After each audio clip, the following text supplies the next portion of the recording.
नमस्कार, नंदादीप आय हॉस्पिटलमध्ये तुमचं स्वागत आहे। आज आपण कॉर्नियल इन्फेक्शन म्हणजे बुबुळात होणाऱ्या जंतूचा संसर्ग याच्याबद्दल बोलणार आहेत। आपले शेतकरी मित्र भरपूर काम करतात आणि त्याच्या शेतामध्ये काम करताना डोळ्यामध्ये धूळ जाते, कधी कचरा जातो आणि ते त्याच्याकडे जास्त लक्ष देत नाही। मग काही दिवसानंतर ते आमच्याकडे येतात, डोळ्यामध्ये पांढरा डाग पडला किंवा फूल पडलं म्हणून। तर हे जनरली असतं इन्फेक्शन म्हणजे जंतूचा संसर्ग। तर याच्यामध्ये काही बुरशीचं इन्फेक्शन असतं, काही बॅक्टेरियाचं इन्फेक्शन असतं, काही व्हायरसचं इन्फेक्शन असतं, काही रेअर इन्फेक्शन असतात, मायक्रोस्पोरिडियोसिस, अकॅन्थामिबा असे बरेच काही इन्फेक्शन असतात।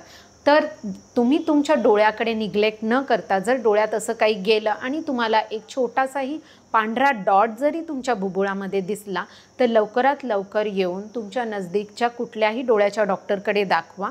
आणि आमची सर्व्हिस तर 24/7 अवेलेबल आहेच आहे। आपलं बुबुळ हे काचेसारखं ट्रान्सपरंट आहे, त्याच्यामुळे त्याच्यामध्ये नॉर्मल व्हाईट डाग येणं ही कुठल्याही पद्धतीने नॉर्मल गोष्ट नाही आहे। त्यामुळे असा कसलाही व्हाईट डाग तुमच्या डोळ्यामध्ये असेल तर नक्की येऊन आम्हाला दाखवा किंवा तुमच्या नजदीकच्या बुबुळाच्या तज्ज्ञाला किंवा डोळ्याच्या डॉक्टरांना दाखवा आणि स्वतःला मदत करा। थँक्यू।